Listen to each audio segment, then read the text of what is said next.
back, everybody, to Summer at Kame House. On the lookout. We are here. We're still on the. I guess it's still the Going Merry, technically, huh?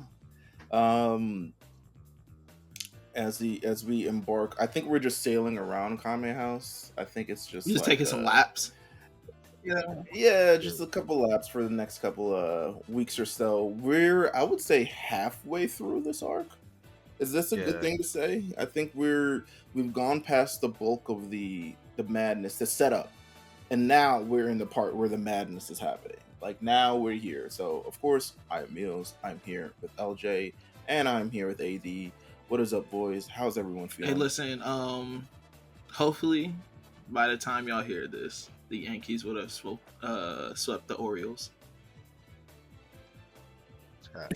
But even if we don't sweep them, we won the series, and we won a series going into All-Star, All-Star break.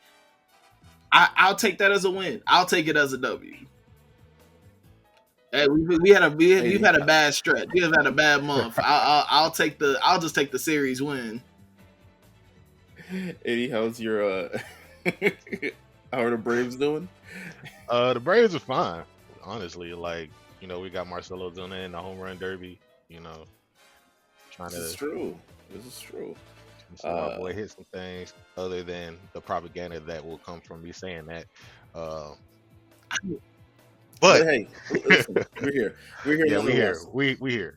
I wanted to ask you guys a question before we head into One Piece and stuff.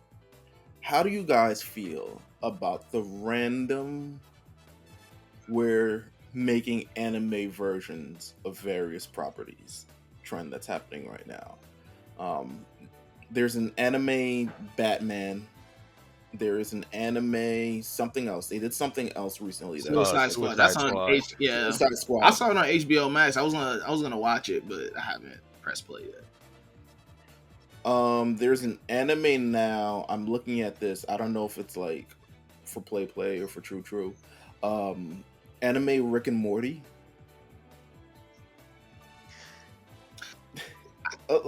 Let's break this down a little bit. How do we feel about non-anime properties being made into anime properties in the year 2024 of our Lord? In the year 2024 of our Lord, man, listen. I'm not surprised. I can't be mad at it. Like, once again, these are just people capitalizing on something that's hot right now. Like, that's what it is, and I remember a time where we were westernizing a lot of those things. Remember Speed Racer back in the day? They made a live action version of that. Didn't even know Speed Racer was an anime when I was watching as a kid. To be honest, exactly. But that's what we're here now. Like the opposite is happening. So like everything comes full circle. That's what it sounds like to me. It's kind of crazy. I'm interested to see what other proprities that we can get in anime. What is something that you would like to see that you think would be better? Anime John Wick coming soon. That's the one. That's the one. That's the one we need. I would like that or like anime versions of movies. Like that would be cool. I've lobbied for Rush Hour plenty of times. Anime Rush Hour would be crazy. That would be great. Yeah. It would be hilarious, I think. I'm going for anime. Let's see. Anime Hardball. Hardball would be crazy. Whoa. You got that one. Hardball would be crazy as an anime.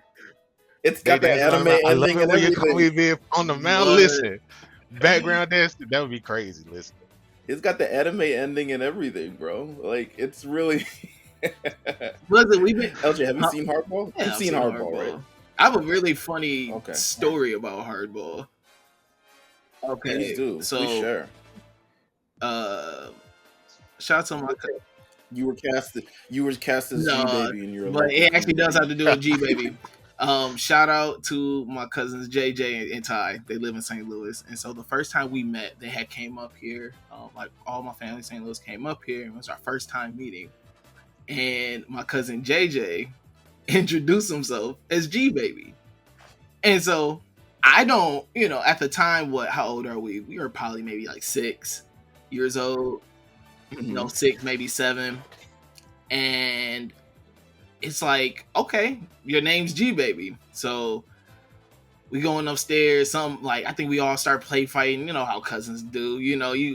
We just met each other 30 minutes ago. Let's now put each other in headlocks and super each other. Right.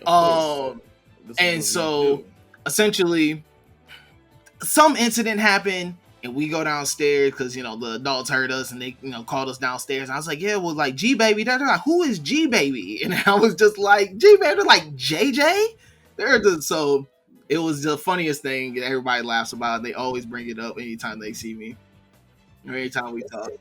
That's the black. This is the black experience that you're talking about right now. Oh my god. Go ahead. Finish what you're saying. We're back, by the way. Finish what you're saying. I wasn't paying attention. I saw that you had pressed start. I said 3. I was like, oh shit. And I was like, I was brain. It is what it is. All right. We're back. We're back to continue our One Piece adventure through the Water 7 saga, and we're currently at the Enies Lobby Arc. Well, we're finishing up Water 7. This is like last part of Water 7, and then we're heading into Enies Lobby Arc. But to me, I'll be honest with you. So last night I was doing the rundown for this entire thing, so we have notes and be able to talk about and all this other stuff like that. I can tell that I'm interested in what's going on because I'd started at 8 o'clock last night, putting notes together. I bought food and everything, and it was 10 o'clock after. I didn't get to touch my food until 10 o'clock.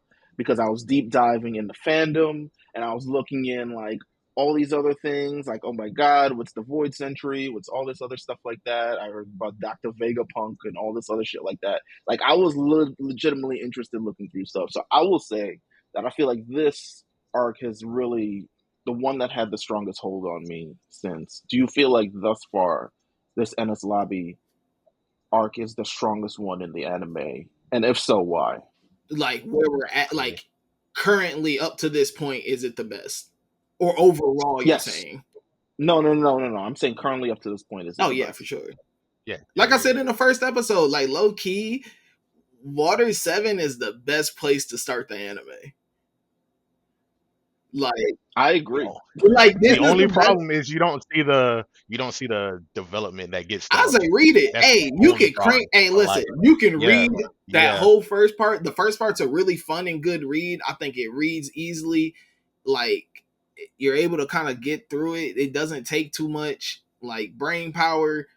I think though, if you're really watching the anime, especially watching anime from start, you don't. I don't know. I feel that you don't miss too much though.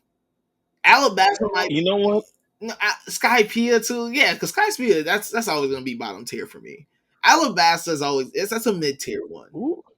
AD is squirming. He's like, "Fuck you." It's not even that. It's just because as I'm rolling in my mind everything that happens, but also it's the details and nuances of okay, how did the Mary get this fucked up anyway to the point where we even got to Water 7? These niggas flew in the sky. They had Robin reading the poneglyphs and everything like that. That's one of the things that we're going to talk about later on during her backstory, right? But it's as I said, just read it. Read all that. Read all that first section. Yeah. Read all the way up to Skypiea. It's such an easy read. You breeze. Or, so they're coming out with this new series called The One Piece. How do you feel if you had an idea how to condense everything leading up to this arc, how would you condense it for The One Piece? Because that's what The One Piece is essentially supposed to be, hey, we know we got 1,000+ episodes for you to watch. We don't really want you to do that. We want it to be more digestible. We're going to give you some new, fresh animation. We're going to probably keep the same voice actors, to be honest with you. But we're going to make it more condensed. Where does beyond the filler of the series, I think by modern anime, my thing is this is going by, One Piece still kind of goes under the format of kind of 2000s anime terms, maybe late 90s anime terms, where there's a lot of exposition, there's filler, there's a lot of episodes building up to kind of this one thing. Whereas now, most days, like watching new My Hero kind of like season, everything is kind of condensed. Multiple chapters are condensed in like these couple episodes, and it doesn't really extend. You watch Attack on Titan, and it isn't this like 270 chapter thing, 270 episode thing to get to the point where you need to get to. It's kind of all condensed and kind of like, okay, we got this 12 episode season. How do we make everything kind of work in here? And I think that's exactly what they're going to try to do with the One Piece. And I feel like low-key, it might be a better experience. You don't get a lot of the accents of the characters. You know what I'm saying? There's certain episodes. I remember specifically, I guess, going through the part where Chopper comes on board. I was like, this is a lot of episodes for this thing I don't really care about, to be honest with you. Same thing, I think, with the Usopp thing was only a couple episodes, but I felt like they spent like the first 40 episodes getting essentially parts of the crew together, and then another like 120 episodes getting the rest of them together. And now we're kind of here, and probably the part where I feel like the world has meant so much more now when you look at Enies Lobby, when you talk about the world government, when you talk about what the world government is hiding, and kind of everything that we're going through on this, in this Enies Lobby arc. Let's talk about the road to Enies Lobby, because they are on the rocket, man. They're heading towards Enies Lobby. I believe the first boat, the Uncle Tom, the Puffing Tom, the Puffing Tom, has already made it to Enies Lobby. We see a couple interesting things on this thing, and one is the debut of Sniper King, the GOAT, the amazing thing. What are your thoughts on Sniper King, the alter ego of this man, as we head toward this Enies Lobby adventure? It's like what is it? It's like the Zenitsu thing. It's like that nigga only type when he's sleeping. Yeah. Yeah, that's it exactly, honestly. It's like, dang, is it going to be cool when he's freaking sleeping? When you got to put the Sniper King ass on to be cool? Where was this guy at earlier? Hey man, it's like the scene in Big Daddy where he was like, the glasses make you invisible.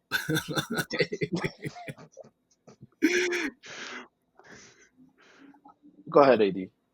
I was about to say he only gets dubs right now with the mask on, so you might as well just keep that bitch on. Like, might as well. It's a Sniper King it's a level of power that it kind of gives him, especially with the cape, especially with the mask, especially with everything that's involved. I'm kind of feeling it because it's this way to incorporate Usopp into the series while still keeping the level of like, oh, okay, he's still not there with the series. And then it's also like funny, like. But I will say, like, it was the theme song. Like, the fact that they hit the theme song so many times is crazy. The theme song was. I but I was gonna say, because you have Sanji right there telling him, Frankie, and everybody else over the phone, like, yo, this is the situation. I'm happy that we got to this. Robin wanted you to escape as well, nigga. So like, jump your ass on board. And he's like, sorry, I can't even do it. And then he had to go and pull the mask out. Like, come on, man. But it's proof that he still loves his crew. It's a cool way. Like you said, it's a cool way to incorporate him without actually having him there. It's just like, you wouldn't have been kicked off the team in the first place if you was doing this. you would have never lost your spot on the team if you was doing this from the jump. This is true, but I think it's more so like now. I'm not sure what happens with Usopp after this arc because I haven't watched anything post Enies Lobby. I'm not sure if he's like a better team member now. He's more bearable. He's way more bearable. Yeah. He still has the stench of bitch on him, but he's more tolerable. They do have this funny thing in the manga volumes where because he left the crew, they don't include him in like a lot of the front page stuff where it's like, these are the Straw Hats and he's not there. But I think they do include Sniper King over him as like an ally. I like that. Listen, I feel like the introduction of Sniper King proves he still loves the crew, proves that this isn't something that they can't overcome. but also it adds like layer of like strength to him that he's able to. I think it gives him the confidence that's able to need for him to carry on with the rest of the story. Hopefully, they so it's Sanji, Sniper King, and Frankie are now on this boat. Sanji ends up freeing Sniper King and Usopp. I mean, sorry, Sniper King. This is going to get annoying. Freeing Usopp and Frankie. They fight Wands, who uses his martial arts style using ramen kenpa. He fights with ramen. You can't eat at everybody's crib. Listen, it makes me want ramen. You have Nero, who is the newest agent of CP9, who barely got anything interesting. He got no burn. He ain't get no. He ain't learned. He ain't learned any of the 6 techniques properly. Oh no, that was the thing. He did. He learned 4 of them, so he ain't learned 6. He ain't got all 6 of them. You ain't got 6. I don't know what to say. Like, learn 4. 4 ain't 6. You know what I'm saying? You're not fully CP9 if you don't know all 6. You know what I'm saying? So he gets offed by Lucci at some point. Just because I feel like Lucci's like, I didn't even really want. I didn't even want anyone new. Anyway. He was like, his application kind of slid through. I'm sure there's some nepotism happening there. Who do I have? Defeats T-Bone. Oh, Zoro. So they had a bunch of random officers jump on a train, and Frankie breaks the train off. So when Luffy and them are coming into it, they see the broken off part of the train, and Zoro clashes with this man in the middle of the rain. If you want to say clashes. Yeah, he pretty much it's a wash. Ends them very quickly. It's a. I told you, man. This whole first part, from here all the way to when they finally run into the real CP guys. This is nothing but, I told Meelz, this is nothing but like in Pokemon, like before you go to the next gym, you just kind of just going around just trying to get your XP up. Like, that's all this is. It was really like that for Luffy, Zoro, and Sanji. Like, this entire section, which is like, that's it. No, it's a fact. I think. Also, this is the last time we ever see Sanji use his hands in a fight. Yes, that was one of my questions. You see him use knives. So, do you think he's a better swordsman than Zoro if he actually like used them in his hand? Hell no, bro. He's dying. What? I'm just saying. I mean, nah, I wouldn't say swordsman. Just because you're good with knives, you're a good chef. You know what I'm saying? Yeah. I'm good with knives. I would never go to someone who actually I ain't gonna run up on someone who actually practices with swords and be like, nah, I can take this person now. Yeah, I can take this. I dice the hell out of some lamb beef. Listen, bro, have you seen FK too? Like, come on, bro. I'm not running up on her. This is true. Listen, nah, not at all. She too nice with the sword play. Lupe, I'm not running up on Lupe. Nah, come on, man. He got the power of hip hop, bro. Like, you know, power of hip hop imbued in his sword. Sniper King attempts to coerce Robin into going back. She's like, "Come on, hurry the fuck up! Like, come on! Like, I'm trying to free you. Like, this can actually end right now. Like, the arc ends right here if you just go along." But she refuses no matter what.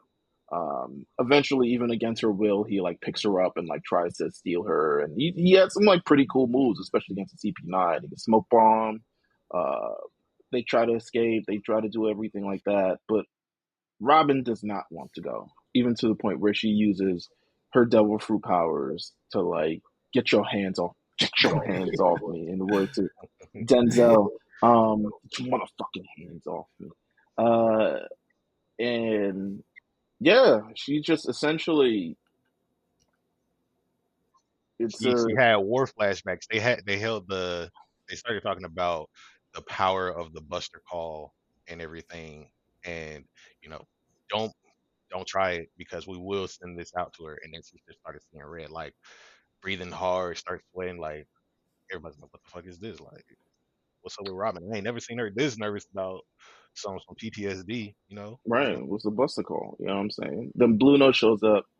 The Blue Note shit is crazy. The door fruit is fucking nuts. Like, The fact that he can just show up and make doors and anything. I mean, I'm not sure how much of a great power that is. I'm not sure if in My Hero he would be a great hero.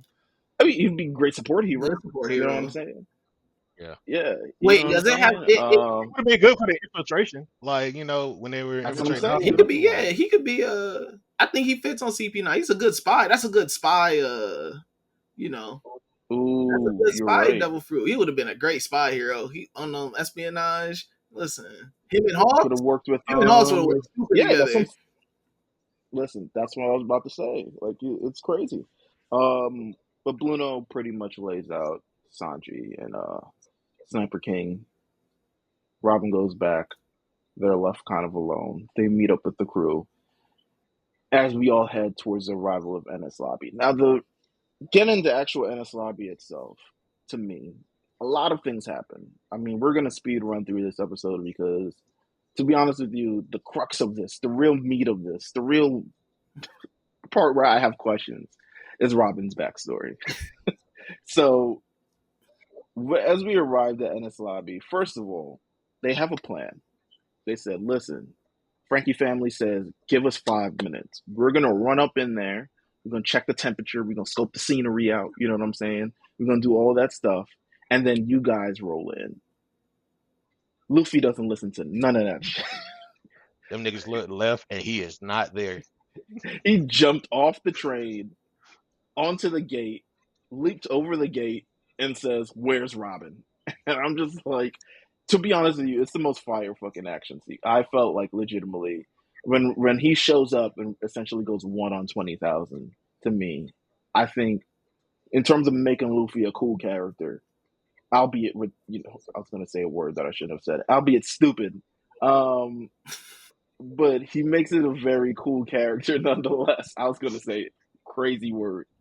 Um but then I saw that red light is rolling. But albeit stupid character, he looks incredibly cool. Let's talk about as we got a couple of the best moments as they arrive on Enies Lobby. Let's talk about CP9. It's been 5 years since all members of CP9 have been together. They're meeting up with Spondum. They're meeting up with everybody else. I would love a job where I don't have to see my coworkers frequently. Just let me show up. If I'm working and I'm doing stuff, just let me roll. You know what I'm saying?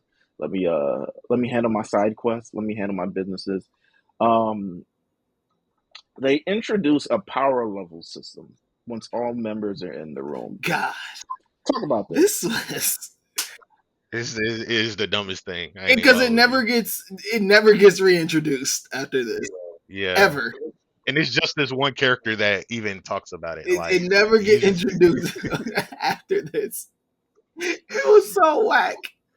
It was so whack, bro. The punchline of it all is just to say that the commander is weaker than the normal guard. I think that's really the crux of it all. But yeah, but yes, right?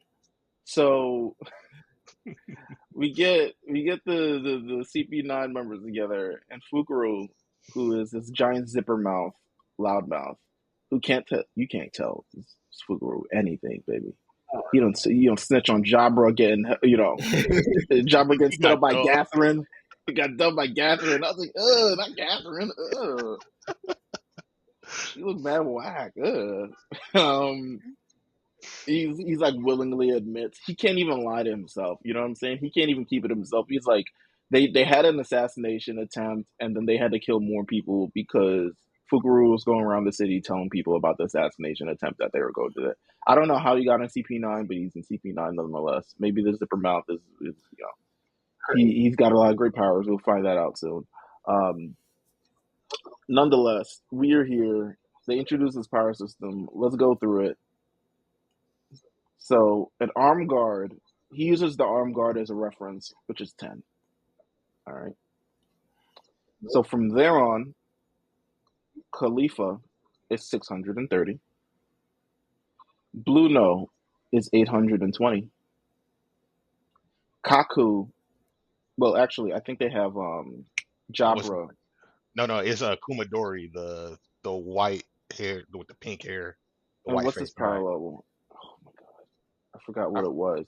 it wasn't anything higher. It was like 840 or something like that. Yeah. And then they have Jabra, who's like 180, 1830 or something along those lines.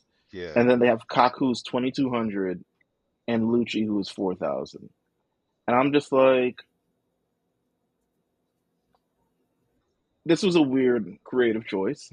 It makes no sense. And Since once they're again, it doesn't get It's introduced or reintroduced anytime after this. No one ever talks about the power only level. two things are for it is like I said, because Fandom is a 9, so he's weaker than a normal guard. That's one of the punchlines. But yes, also it's just like to rank what straw hats will be fighting what people. Or like but who will Well, we be but don't fighting have enough also power too, level for no we fucking kind straw of hats. also too, you kind of know who's fighting who. Like the captain is always gonna fight the top guy. His second man is always gonna fight the other. Like that's what I like but about it One doesn't get Piece is that introduced there's that way. It's already like matchups. Like people got titles for, for specific matchups. but that's the thing. Other thing is like you wouldn't know who's fighting who after this fact because we'll talk about it in the next part once they get into the breakdown of the fights. Um, but it doesn't go initially the way that we would think it would go. Because like even then, who would you think Chopper would fight? You know what I'm saying? Who we see Not Bruno? Lucci, I'll tell He you that.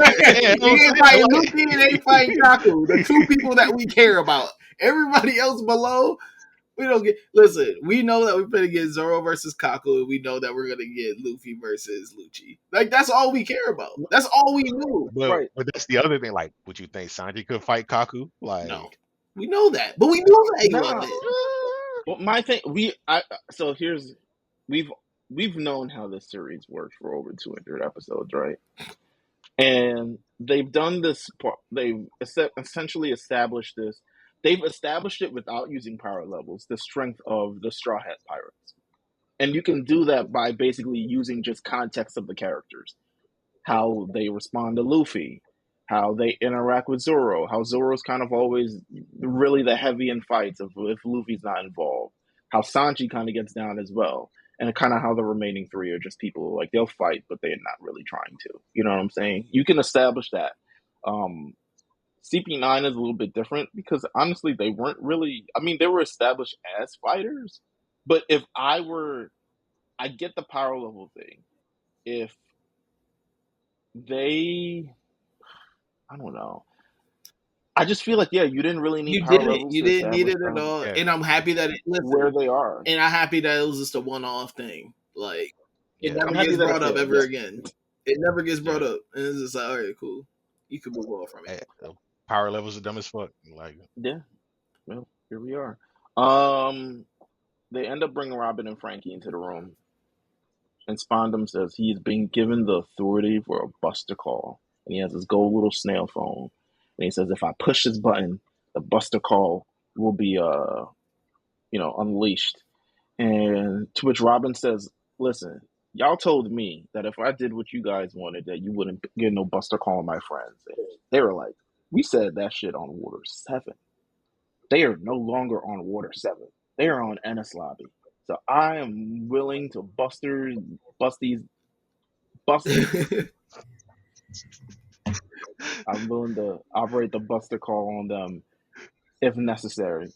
Um, and, Meelz, it's you've been not having fair, some but close calls today. I'm just gonna say yeah, yeah. it's very listen, early. maybe it's too early. Maybe it's the Oh heat that's my making me gosh, delirious. you've had some With close that ones said, today, man. he also gives devil fruits to Kafka and Khalifa. I didn't know that devil. I mean, where'd they get the devil fruits? He probably just got a Why? stash. He probably got a stash box of them. He probably got a storage. Yeah, Seized them from an island or something? I Probably. don't know. Probably took them from some pirates that they done shook down. Shout out to Jabra for saying devil fruits have devils in them. You very. That is very. What would I say? Um. What are the Who are those guys that it's tough to explain. I can only explain it in New York terms. Um, It's very 5%er of Oh them. yeah, You know what I'm it's saying? just To say the that, word got the word devil in it, brother.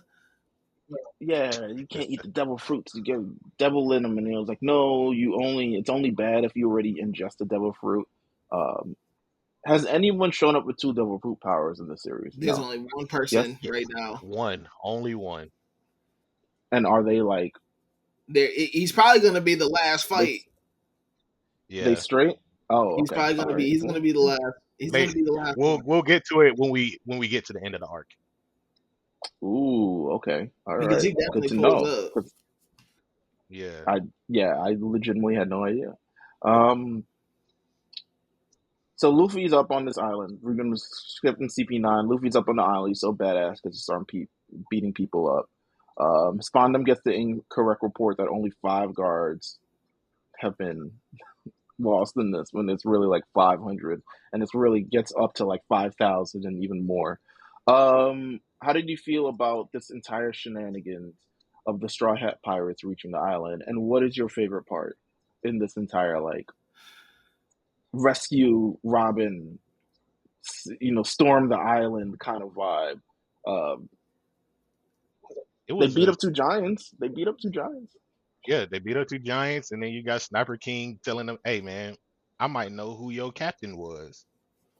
You know, That's crazy that they just assumed on word of mouth.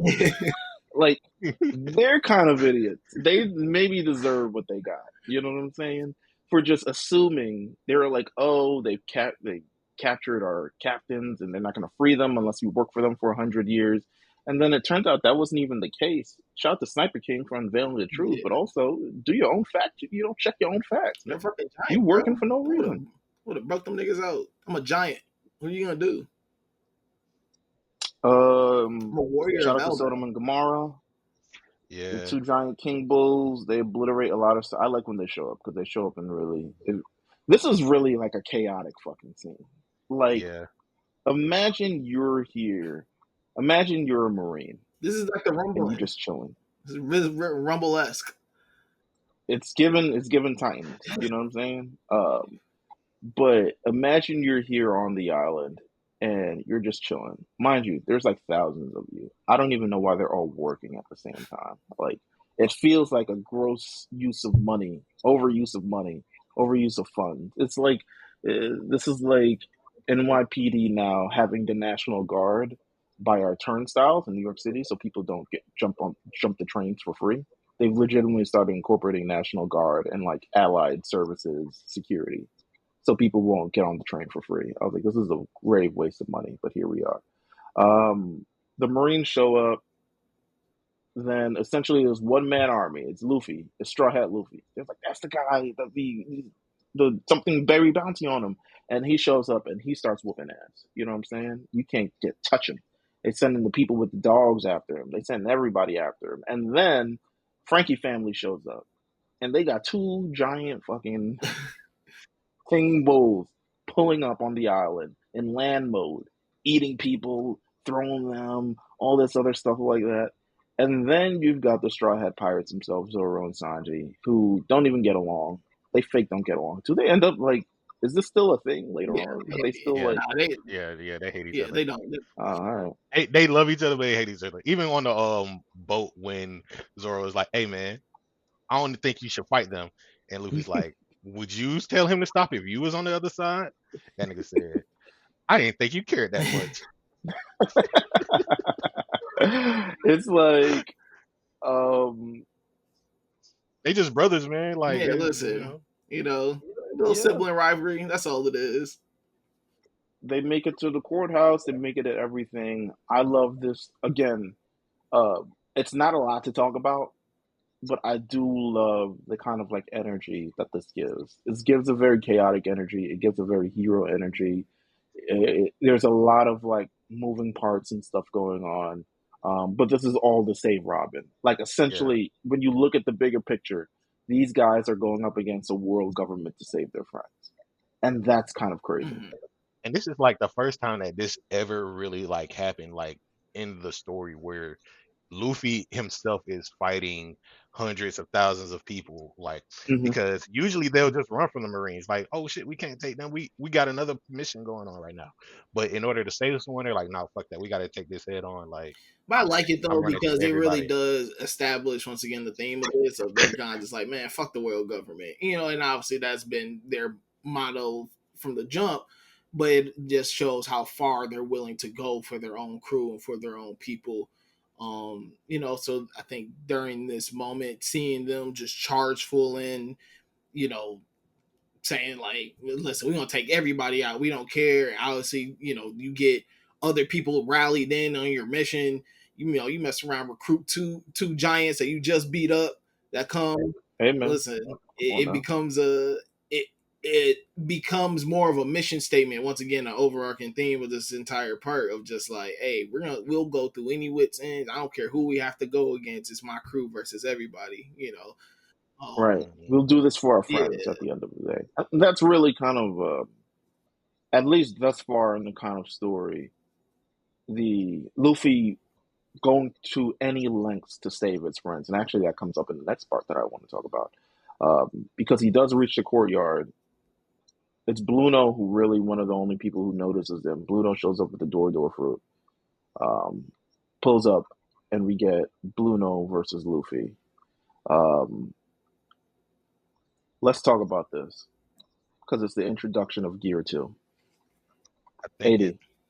Talk about it. Well, I was gonna say, well, first when we get introduced to him fighting, CP9 back at Water 7 or whatever, he really couldn't touch them. And we kind of used Bluno as a sort of scapegoat for him taking on people's attacks using his iron body to, Hmm. see he would flinch depending on who would actually hit him. So like I think at one point Sanji hit him a little bit too hard and he flinched a little bit. I think Luffy hit him at a good point and he flinched a little bit. But now it's at this point when he learned, he was able to observe all of CP9's techniques. He was able to observe even Aokiji. He brings up Aokiji and he notices how strong all of these different people are. So he has to take an idea of how to enhance himself in a certain way to get his power. And that's when we get into him introducing Gear Second. How do you feel about this not really being an on-screen kind of like development? It's implied of the ways he got stronger, and Yeah. it's implied that because he had the meeting with Aokiji, and because he went up against CP9 and kind of saw their techniques, and kind of decided to model this new Gear 2 after a couple of things that he saw. But do you feel like there should have at least been this kind of like maybe breakthrough, because usually it ends up like he's fighting, he's near death experience, and usually that's when kind of this new thing is kind of unlocked, and that's kind of like the anime trope. And I think Um, it could have been done a little bit better. Like the only instance that you kind of see him do it on screen is when he went to the Frankie house and he did the gum gum cannon. You see his arms like moving at rapid speeds, and it ends up turning his body red. And it kind of mhm. mimics the way that he uses Gear Second because he explains like I saw you guys kick the air like 10 times in a second, Yeah. and I try to model that. It kind of works like that. So like that's like the only instance, but it could have definitely been done a little bit better, like watching him pump his blood a little bit, whether he's on the sea train or not. I think fighting the Aqua Laguna wave with the 300-pound cannon with Zoro, you know what I'm saying. um it could have been a little bit more, but also we didn't really get intense because he's just really been. This is really the first time he's been fighting as soon as he got on Enies Lobby. So yeah, yeah. How do we get from, and I know this is skipping mad parts, how do we get from Gear 2 to Gear 5? If you want to talk about Gear 3, Gear 3 comes up. yeah, it comes So, up in this but arc. you can talk about it because I I actually mean, I'm legitimately inquisitive. Like, how do we get Gear from here three to though there? is more of he a. I think Gear 3 is more he of he a mimicked pop the. than Gear eh, 2 for sure though. I mean, he mimicked giants. He wanted a giant type body, so like he blew air in his body. And this is what I was trying to explain a while back when we first had that first episode. But it's hit the at one point in the story, and I think it's Crocodile or somebody else who says it, but they say that your devil fruit power is only limited by your imagination. So the fact that Luffy's imagination runs this wild to even think about blowing air in his body to kind of simulate a giant's fist, you know what I'm saying, to create Gear 3. That's crazy, but also like it works really well when he actually uses it in proportion to his power. When we get to like Gear 4, it's more of a refinement of him using hockey, which is something else post time skip. That's when that comes up, is post time skip stuff. Mm. But with Gear 4, it's a sort of a different thing. He learns how to fly with the moonwalk technique that CP9 uses. He uses hockey a little bit better. It's more refined, even though at certain points he has a time limit with that power, just like Gear 3.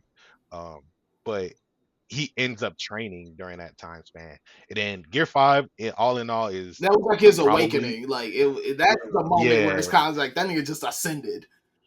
Yeah, he actually. So we want to talk about that. He actually died. Spoiler alert. I'm gonna just say that right there. He had either died or had a near death experience. So it took him. And usually awakenings occur when a devil fruit user has a near death experience. So that's what makes it an awakening. So you would say Gear 2 through Gear 4, are they kind of like learned experiences that maybe he's seen from other places? And Gear 5 is like the true awakening of what's in the, and I read fandom and shit, so I know what happens. But it's like the actual true like supernatural awakening shit that happens in anime. Yeah. That's what that would be. Well, Gear 2, it's pretty cool the way it's introduced here. Like, I think it's dope.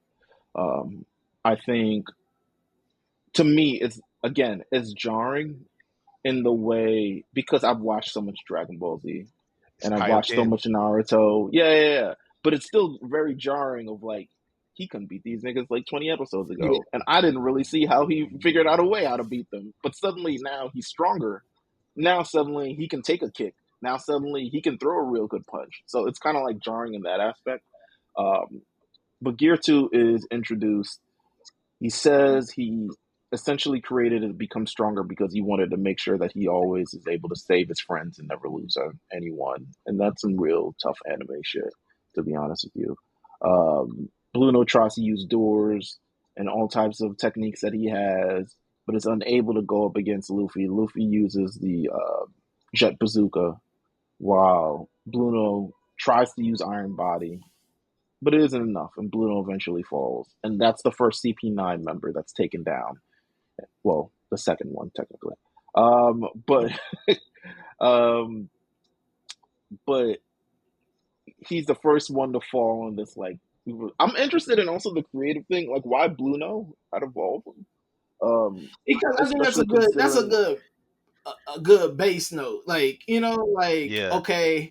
Because even though he's like, you know, one of them, everybody else has certain powers or whatever that makes them a little bit stronger. And I would say he's the big man, you know what I'm saying? So him taking down the big man, it's a David and Goliath type of thing. You know? Also, too, it's like what other character could we really like? We want to see him beat up some people. I'm just saying.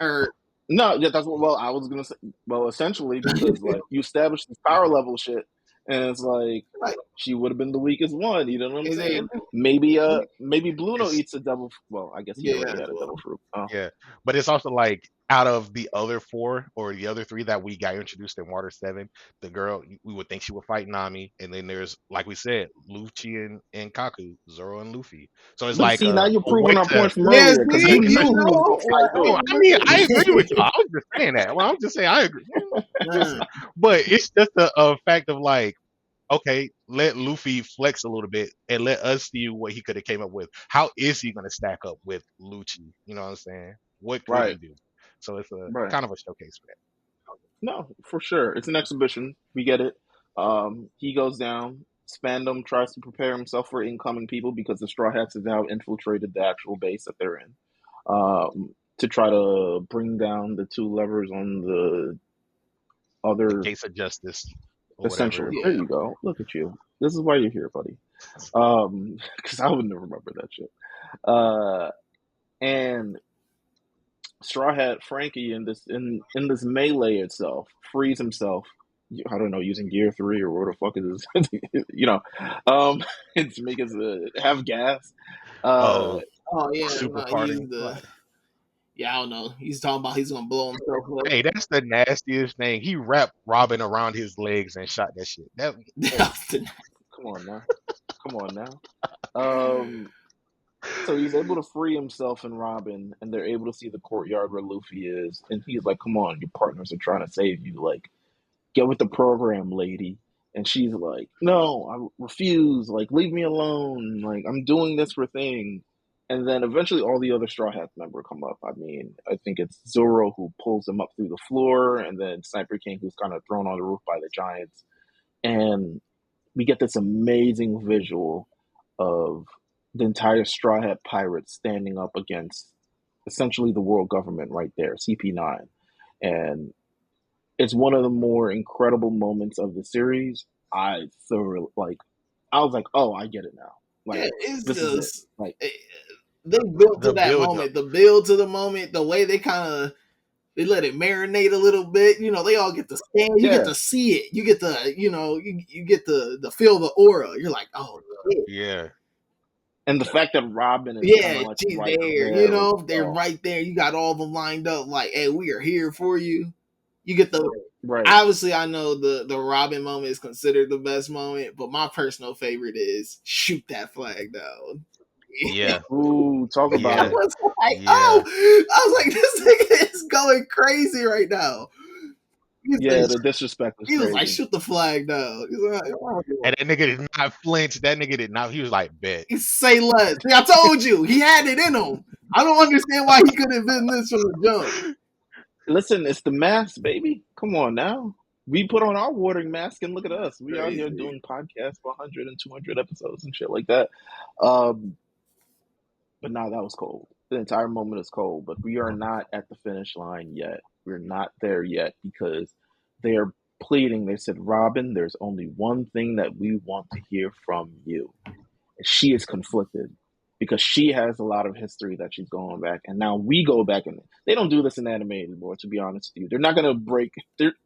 I don't know if they do this actually. They haven't done it in any anime that I've seen where they've legitimately gone back to the backstory over the course of multiple episodes. The only anime I've seen in recently that I've watched is this and Naruto, but in Bleach. But it also feels like something that they used to do back in the day because I feel like they condense a lot of things more. Yeah. I don't think mangaka do. And actually, another example is Sakamoto Days. Sakamoto Days just did it with their arc where they went back in history. Well, I mean, JJK, with the Gojo's Oh past. yes, that's true.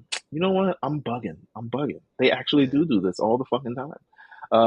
But this is not as fire as the past Gojo arc. I say But this, they don't I usually do it in the middle of some action like this. Yeah. I think Yeah. it's just more. I they think don't it's do more of the and placement. The placements are different because now usually they they'll turn add things like this, like okay, we'll do it as an arc to create some backstory for the right, next big moment. Yeah. Like this was yeah, more right. Yeah. so of just like we're in the middle of it and some tense shit. We just reached the climax, and right now we're gonna break that climax up to tell you a backstory in the middle of something that we're in currently. Mm, And that's what I mean. Yeah, Yeah, they don't. yeah. for sure. I say I agree with that. They don't usually break it up like that now. I think now it's just told in a different way where they're like, okay, we just kind of had a moment happen. We're finishing that up. Let's do a flashback arc so we can give a little bit of context of what's happening and also explain a little Yeah. bit more about like what actually comes after the present moment. But that also comes with like character setup because we didn't have that. Whereas where everybody else, like the only other character that we kind of had that for in this series was like Dami. You know what I'm saying? So we never really got there. When we get introduced to Robin, it's like, okay, what do we know about her? And now we're getting all of that through the adventures that we've had with her. And it's still built up to like, well, tell us what's really on your mind. Like we won't know if you don't tell us. And that's where we get into this moment. So the threat of the Buster Call is continuing to loom, and we get the backstory of Robin. And first of all, how do you guys feel about Robin's? I don't like that it just starts off when she has a double fruit. I would like to know how she got her double fruit powers. I'm not sure if that's ever told. Is that ever told? No. All right, cool. It would have been add some extra element to it of how she got these double fruit powers. But hey, what are you gonna do? I mean, I would care, but then got, watch it be something like she accidentally found a fruit and while she was studying and then just ate it. You know, like unless it really had some probably. significant, like, you know, her mom force fed it to her to see what happens to a baby I when mean, it, you know. that's what, I mean, we I could kind use of all figure that. like maybe she was in the lab because you know she Yeah, was you studying with the know, doctors or whatever. like She saw it in the I book. think though too, what happens to her ends up being more impactful to her character than her having a devil fruit power. No, but I agree with you. But I feel like a lot of other characters are defined by their devil fruit power. I think she's one of the rare ones that really isn't. She's more defined by kind of just like, I think her childhood kind of goes in a different way though, because you see that she uses her devil fruit powers and was getting picked on because of who she yeah, is. You know, right, I think that was kind of that's what I was kind of more so getting at. It's like the impetus of her story starts because she's being ostracized because she has devil fruit powers. She's got the Naruto thing going on where it's like we hate you because you're weird and we're not. And because of that, she spends a lot of time reading and she spends a lot of time to herself and she spends a lot of time not with a lot of people. And then also her parents are gone, so now she has to live with her aunt and uncle. And her aunt and uncle are like, "We're going to fucking Dave and Buster's with our daughter, and we're leaving you alone. And we want you to clean the house and fix the chores and all this other shit." Blah blah blah blah. And it's just it's an interesting childhood um, that eventually made her an archaeologist. yeah. She got Uh, her doctorate at 8 years old. yeah, got a doctor I at 8. mean, I'd like to know the checks and balances on that island. I need to It know if ain't here it's no like more. certified. Well, Are they accredited university? there we go. That's what I need to know. I mean, Essentially, well, they I have mean, the world's largest library. They got to be. that's what I was Yeah, you saying. know, Yeah, listen, she did her thug thizzle. the bookworm, the bookworm island. You know what I'm saying? Mhm. Eventually she becomes a horror archaeologist, um, and she's celebrated by Mr. Was it Dr. Clover? Over. Yeah. I will Yeah, say the latest chapter at the time of this recording just came out. We get his full name and it's Cloud D. Clover. So he's also Cloud D. a member. Clover. Yeah, Shout he's out to also a that. D member. So All right, The look at Kurt that. Cobain one has been the best thing on the internet right now. Listen, shout to him having the same voice as Dr. Giro. Really?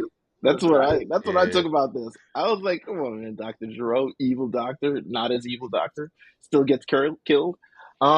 But but nonetheless, just a scientist who gets killed. That's how we typecast them. So how do we go through the story? Um, the important part here is that the knowledge of the island seems to be something that's a major threat to the world government. And the things that they know and the history that they know is threatening to the world government based on kind of the learning about the poneglyphs, the massive weapons, and the blank century or the void century, depending on how you They're go. like, man, you niggas is too Um, smart. yeah, but listen, It was like there's some knowledge is smart bad. motherfuckers You know? on that island. I do not like But it. I don't like this one bit. it shows you even in a sense, right? Like the world government depicts these people who have knowledge, who worked their years and lives and centuries and have passed these stories down and passed the knowledge down, and they paint them as monsters immediately. They're like, oh, you're trying to learn about the poneglyphs so they can use I forgot what it's called The verbatim, the ancient weapon? weapons. The ancient weapon. There you go. Use the ancient weapon for evil. And we're trying to take the ancient weapon out of people's hands because we're the world government and we do all these things. And you kind of get to see the propaganda behind it. Um, where Robin comes in is that she learns about the poneglyphs indirectly. She wasn't supposed to because it's illegal in essentially most, but she finds out because she's been spying on them for the entire time. Um, she comes across Jaguar D. Saul, a deserted vice admiral of the Marines. We don't know that he's a vice admiral until much later on, but he befriends her. He teaches her how to laugh. in the midst of all the things that she's going through. And then Robin's mother pulls up. I'm trying to train myself for how to say it. Olivia. I'll just say Olivia. Olivia? Okay, all right. I'm Yeah. going to say Olivia because it's technically like Ovia. Yeah, Ovia. Ovia shows up and she lets everyone know that the world government is coming and they're like, y'all need to leave. And she's like, we're not. The people on the island like, we're not fucking leaving. Fuck out of here. World government for what? Where are they? Let me see their papers. Where are they coming from? And we see Spondim's dad, Spondine, I think. Is it Spondin? Spondine? Spondine. Runs in the family. Shows up and good Lord. All right. I'm trying to figure out what's the best way to piece this story out. 80, help me if you can.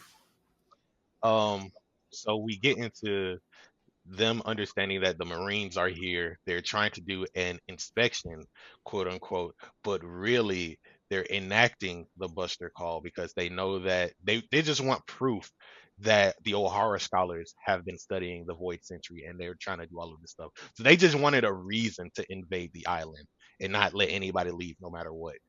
Right. So they meet with Olivia, they capture her for a second and explain all of this to her. It's like, yeah, no, this is, we just want a reason. Like, we weren't gonna let y'all leave anyway. So they have ships lined up around the island for people to leave to escape to. And they were like, why do we have to leave? And he was like, I'm just here to pass this message on to you. I don't give a fuck what happens after that. Shout out to that. I was like, damn, he means business. I would have left, by the way. Oh yeah, no, we out of there. Yeah. The island, it seems like a bad for business to stay on this island, to be honest with you. But a lot of people don't want to leave because it's their essentially, home, really. Yeah, it's their home. They love what they do, the knowledge that they've come, the stories that they've come across, and the library that they've kind of like crafted through these generations of stories and things of time and time again. How do we get to the part where they show up and then shoot the professor? Oh, they actually did get to just the library. Like, I think they were looking for Saul and they see Saul running through the island to trying to tell what's going on, and it's like, where did this giant come from? Everything really just collapsed all in like 1 second. It was just like, yeah, everything was smooth sailing. Next thing you know, people outside, the library on fire. Everyone, they blew up the library. Everyone handcuffed and locked down. You got a big giant people running like, trying to save. Like, save the books was crazy. I was like, bro, these books are on fire, and they were like, just throw them in the water. Yeah, you know what I'm saying? Oh man, listen, it was cool for 2 seconds, and the next thing you know, you handcuffed, face down, or got guns pointed at you. Your homegirl you see is a fugitive, and they about to kill her. You got damn. Yeah, they jump her. They jump her. Essentially, bring her back to where everyone's at. And Dr. Clover is essentially like, before you do everything that you want to do, I just want to confirm my suspicions about a lot of things. And he essentially goes on to read the entire kind of like, here's my theory on how everything has happened.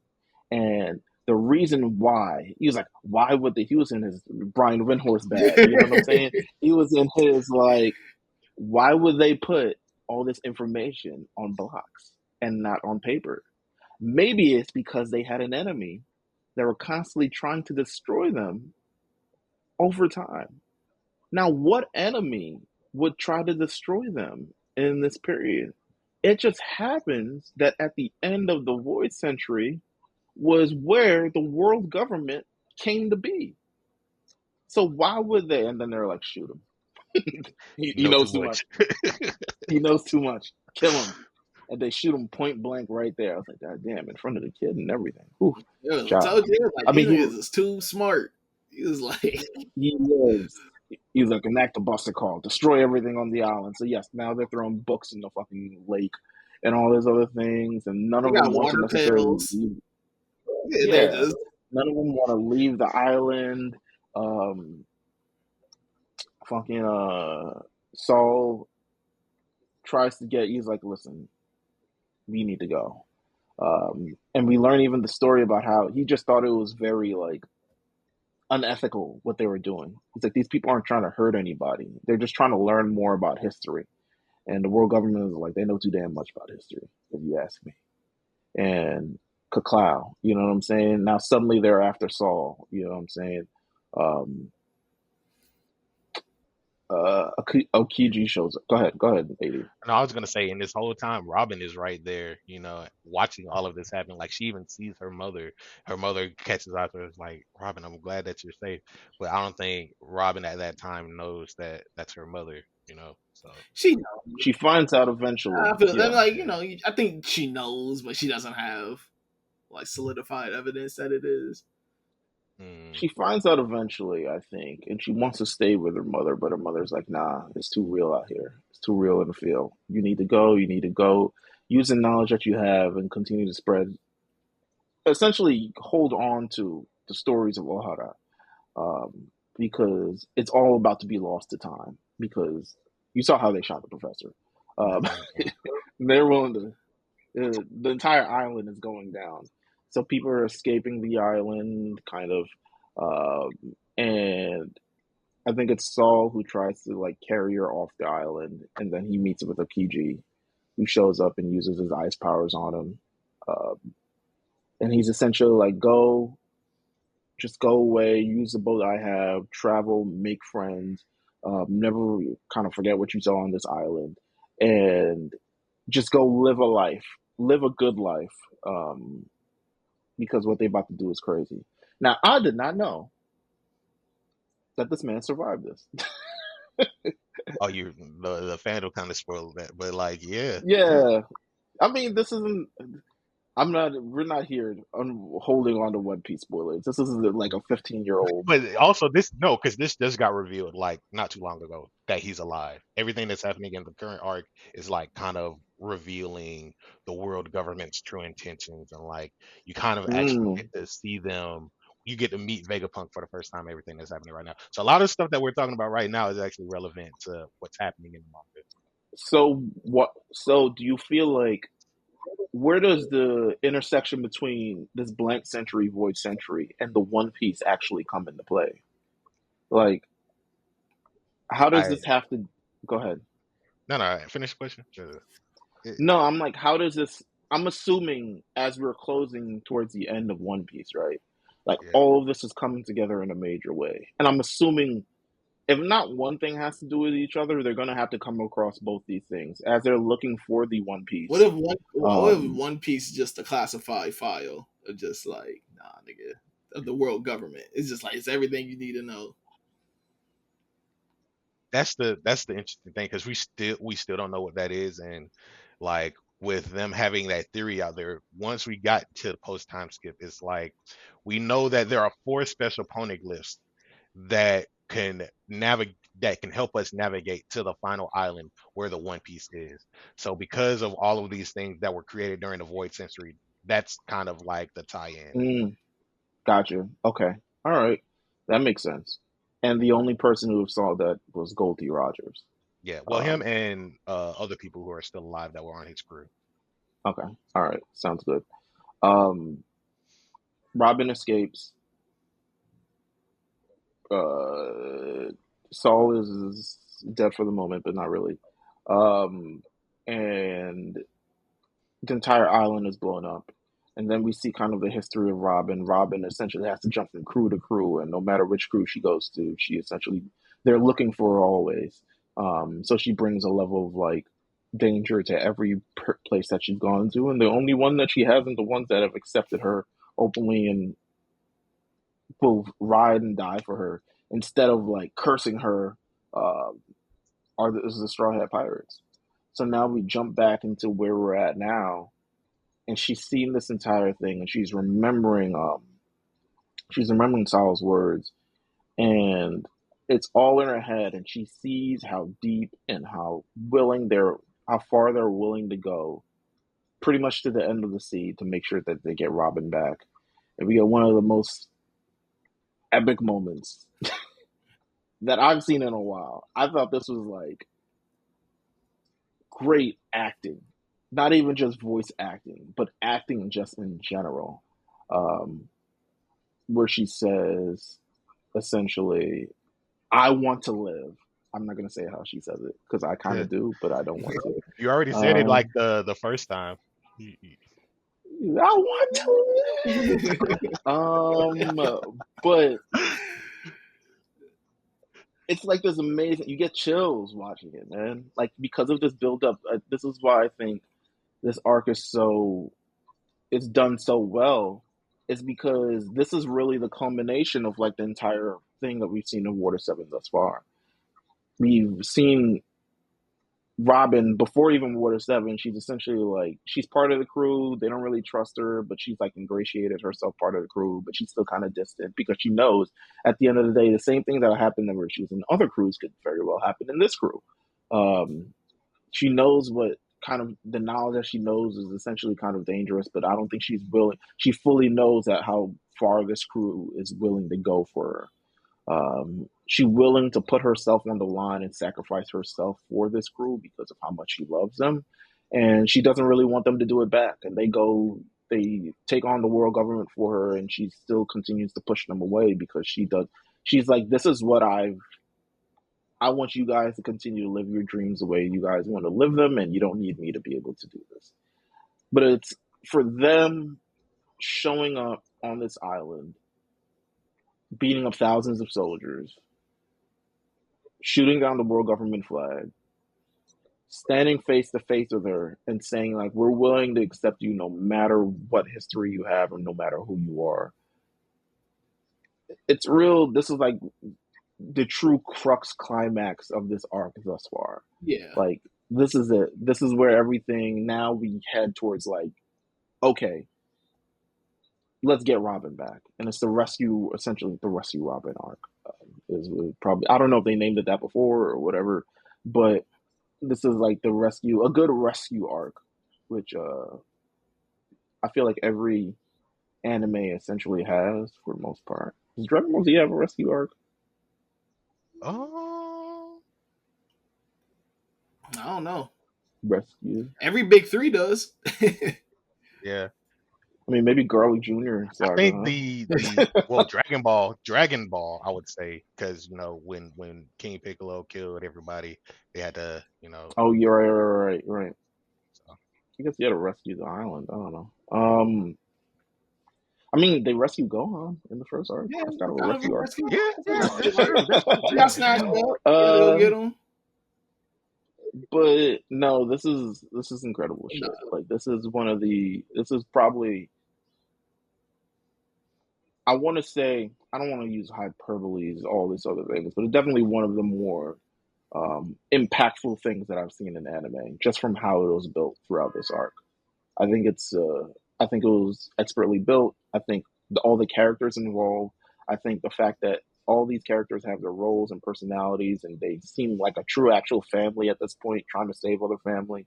I think Robin and her mysteries and all this other stuff like that. Like we're perfect. They're batting 10 for 10 thus far with this arc. No, yeah, for sure. And this is where we close things. Next episode, we'll be completing the Enies Lobby Arc somehow. 30 plus episodes of fighting CP9, of escaping, fighting and saving Robin. And we get the conclusion of the battle between them. The Buster Call is gonna Buster, you know what I'm saying? We get the conclusion to the going merry kind of like thing. And then also, I mean, you don't need to tell you that crew members, all this other stuff like that. Like this ends really, really well. So I'm looking forward to talk about how they wrap things up in this arc. I'm looking forward to talk about all the little special stupid powers that CP9 have, Soap Lady and Giraffe Guy and the other stupid dude and all this other shit like that. Is there any final words about this part of the arc thus far before we head out? it's a great peak moment. Yeah, I feel that it's so satisfying because it feels that you seen her push away, but you kind of see her even during the push away moments, like she's cracking and breaking, and like the strong, the strong look that she tries to have is slowly fading away. And I think that they did such a great job, kind of building up this emotional tension within her that you see, and then you see it come to that climax of her, like I want to, and seeing how obviously I think the the moment of them getting to on top of the courthouse and stuff like that, like we said before, it was a lot of chaos. It was still fun and playful, but it really felt like they were charging towards a goal. And like once you see them charge towards that goal and finally get there, it just you get this satisfactory ending of just like, wow, like we went through all that like together. Like we got her now, and I think everything that happens after is just continuing to keep up that pace. I think we get just some amazing fight sequences next, and I can't wait to talk about them. And I agree. Like, I think the conclusion to all of this is some of the best because you go back and you revisit some things that we haven't really touched on, or maybe some things that they put aside, and you see them come together during this moment. So, yeah, no, I'm excited for that next episode because we really get to